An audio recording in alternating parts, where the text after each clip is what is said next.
আসসালামু আলাইকুম রহমতুল্লাহ। কেমন আছেন বন্ধুরা? সবাই আশা করি ভালো আছেন। আর ভালো থাকেন এই দোয়া সকলের জন্য করি।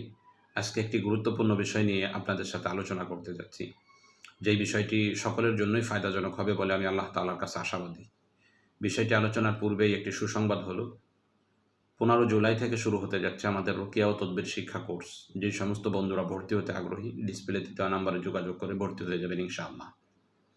আজকের আলোচনার বিষয় হলো, যে সমস্ত নারী অথবা পুরুষের মুখে প্রচুর পরিমাণে ব্রণ হয়, ব্রণের ফলে সে ইতস্তবোধ, বান্ধবীদের কাছে যেতে ইতস্তবোধ করে, এবং পুরুষ হলে বাহিরে যেতেই তারা ইতস্তবোধ করে, লজ্জাবোধ করে, এবং প্রচুর পরিমাণে ব্রণ হয়।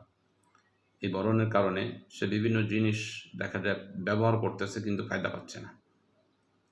এইরূপ অবস্থা হলে আমরা কোরআনুল কারীমে কি এমন আমল করতে পারি যে আমলের মাধ্যমে আমার মুখের ব্রণগুলো সমাধান হয়ে যাবে? এই ব্রণ এমন একটি রোগ যেটার মধ্যে বহু পরিমাণ লোকেরাই ভুগতেছে। যদিও কারণ নিয়ে আমরা আলোচনা করতে যাচ্ছি না, বাকি মোট কথা, যদি কারো ব্রণ হয়, এইরূপ ব্রণে যদি কোনো ব্যক্তি ভোগে, তো সে এই ব্রণ থেকে কীভাবে পরিত্রাণ পাবে সেই বিষয়টাই বলতে যাচ্ছে। তো ব্রণ থেকে পরিত্রাণ পাওয়ার জন্য করণীয় হলো, 21টি বাদাম নিতে হবে। 21টি বাদাম নেওয়ার পরে আপনার সূরা কাউসার ইখলাসের সাথে পাঠ করতে হবে। একবার পাঠ করলেই হয়, বাকি আপনি 21টি বাদাম নিয়ে 21 বার পাঠ করে 21টি বাদামের উপর ফুঁক দিবেন।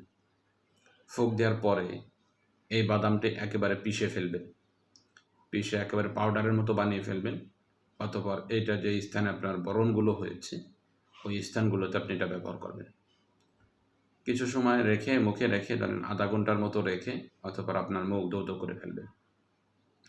এভাবে কয়েকদিন পর্যন্ত যদি আপনি করেন, তাহলে আপনার মুখের যেই ব্রণ, এই ব্রণগুলো চলে যাবে ইনশাআল্লাহ। এবং যাদের শরীরে ফোড়া হয়েছে, এই ফোড়ার ক্ষত যদি আপনার দূর করতে চান, দাগ হয়ে যায় যদি, এই দাগগুলোকে যদি দূর করতে চান, তাহলে এই আমলটা আপনার জন্য কার্যকর। ব্রণের জন্য যেভাবে আপনি সূরা কাউসার পাঠ করে বাদামের উপর ফুঁক দিয়ে পিষে ব্যবহার করেছেন, তো ফোড়ার ক্ষেত্রেও হুবহু একইভাবে সূরা কাউসার 21টি বাদামের উপর পাঠ করে ফুঁক দিয়ে এটাকে পিষে আপনি যদি ফোড়ার উপর ব্যবহার করেন, তাহলে ফোড়ার যেই দাগ, এগুলা চলে যাবে এবং ক্ষত মিটে যাবে ইনশাআল্লাহ। এই আমলটি ইখলাসের সাথে করলে বেশি ফায়দা পাবেন ইনশাআল্লাহ।